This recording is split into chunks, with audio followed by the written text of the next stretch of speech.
In this video, I'm going to walk through a funnel chart demo, which has been configured to look significantly different from a basic funnel chart.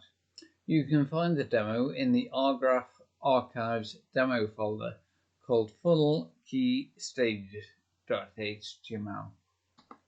Okay, let's have a look at the demo.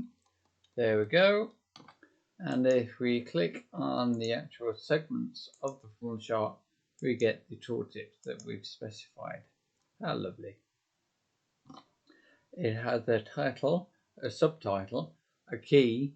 The labels are off to the left hand side and positioned on the edges of the funnel chart segments, and the margins have been customized so that the funnel chart takes up most of the available space on the canvas tag. The chart also has tooltips, which are just the labels repeated, but they use tooltip templates, so this is easy to implement.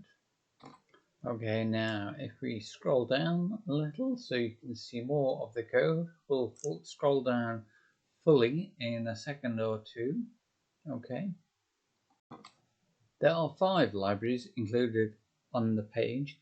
They are the Common Core Library, which is always required, the Dynamic and the Tooltips Library, which are required for tooltips, the Key Library, which is needed for the key to be displayed, and of course the Funnel Chart Library.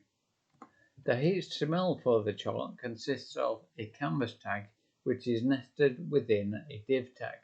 The canvas tag has the usual ID, width, and height attributes, and also has a style attribute, which gives the canvas a small border. There's also a CSS cursor property, which is set to default, but you can omit this as it is not required. Okay, let's just scroll down a bit more so you can see the entire code. There we go.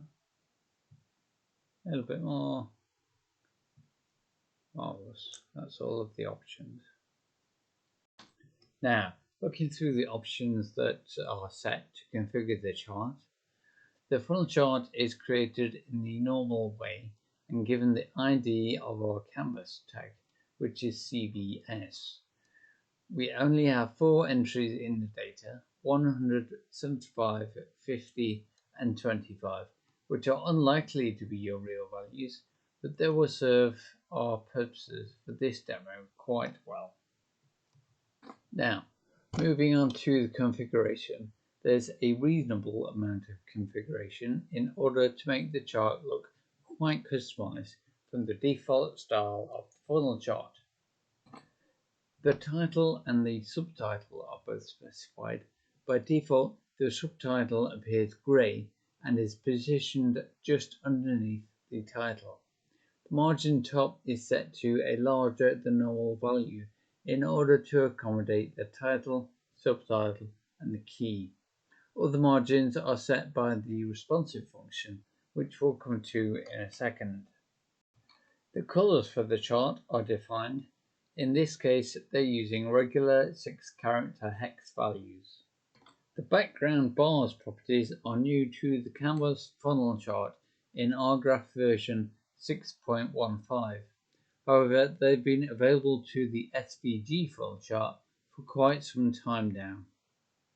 All that is done by the background bars properties is that the colors of the bars are set to rgraph gradients and the opacity is specified so that they appear a little faded out. The labels for the chart are set. In this case, there's 4, 1 for each section of the funnel. They're set to be italic, not bold, and colored grey. The label's X property allows you to specify an X coordinate that the labels are positioned at, instead of overlapping the chart itself. And finally, the label positioning is explicitly set to edge, even though this is the default value. Okay, let's just scroll down a little more so you can see the rest of the configuration. There we go. Then we move on to the tooltips. These are set to be a single string, making use of the property macro that gets the relevant label from the labels property using the index macro. The tooltips are then made to be larger than normal using the tooltips CSS property. The chart has a key defined, and the key is set to be positioned in the margin instead of over the chart itself. The responsive property will cover in another video and go into more detail about it, but suffice to say a few options are set for different screen sizes, including the size of the labels and the margin sizes. And then the chart is drawn by using the regular draw call. And that's all there is to making this chart. Thanks for listening, and if you have any questions, then feel free to post me a message in the rgraph support forum. See you in the next video.